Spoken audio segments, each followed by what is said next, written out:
হাতার এই সিম্পল ডিজাইনটি কিভাবে করলাম সেটাই আজকে তোমাদের সাথে শেয়ার করব। সামনে ফাড়া এবং ছোট্ট একটি ফুল দিয়ে। ভিউয়ার্স, আসসালামু আলাইকুম। তো প্রথমে আমি একটা ডরি বানিয়ে নিয়েছি। আমার পছন্দ মতো লম্বা অনুযায়ী সামনে দুটো ছোট ছোট ফুল করে নিয়েছি এবং হাতার কাপড় দুটো সমান করে রেখে নিয়েছি এবং লম্বার মাপটা আমি মেপে নেব। সামনের ভাঁজের মাপটা বাদ দিয়ে আমি এখানে লম্বার মাপটা নিয়ে নিয়েছি এবং কতটুকু ফাড়া রাখবো সেই মাপটা আমি নিয়ে নিয়েছি এবং 1/2 ইঞ্চি কাপড় ফাঁকা রেখে এই সেলাইটা আমি করে নিয়েছি। একটা প্রথমে সেলাই করেছি, পরবর্তীতে এটা উপর দিয়ে চাপ সেলাই দেব। তারপর নিচে এভাবে ফোল্ড করে সেলাই করে নিয়েছি। আসলে হাতার ডিজাইনটি সিম্পল হলেও অনেক সুন্দর লাগে, কিন্তু অনেকে ইউজ করে। তো এই যে একদম সহজ। তারপর এখন আমি এখানে কতটুকু ফাড়া নিলাম, 3 ইঞ্চি পরিমাণে ফাড়া নিলাম। তারপর এখানে আবার ফোল্ড করে এভাবে আস্তে আস্তে নিতে হবে। আপনারা কামিজের যে সাইড ফাড়া দেন ঠিক ওইভাবেই কিন্তু আমি এখানে ফোল্ড করে টান দিয়ে নিয়ে আসলাম। এখানে চাইলে আলাদা টুকরা কাপড়ও দিয়ে ডিজাইনটা করা যেত, তো আমি এভাবেই সহজ মনে করেছি।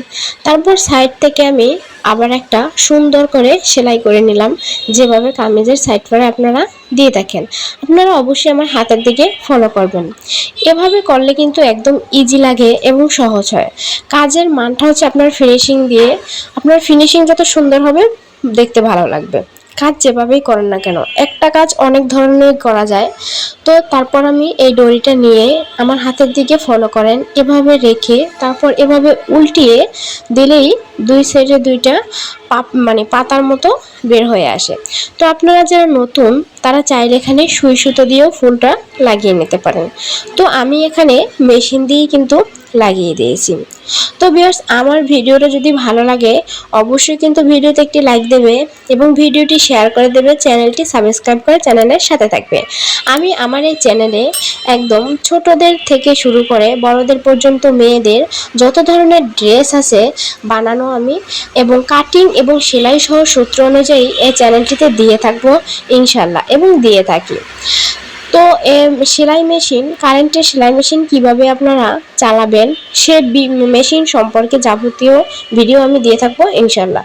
তো যারা নতুন আছেন, কাজ শিখতে চাচ্ছেন, তারা অবশ্যই চ্যানেলটি সাবস্ক্রাইব করে চ্যানেলের সাথে থাকবে। এই যে আমার হাতাটির ফাইনাল লুক। তারপর উপর দিয়ে একটা চাপ সেলাই দিয়ে নিয়েছি, এবার আয়রন করে নিলে কিন্তু হয়ে যাবে।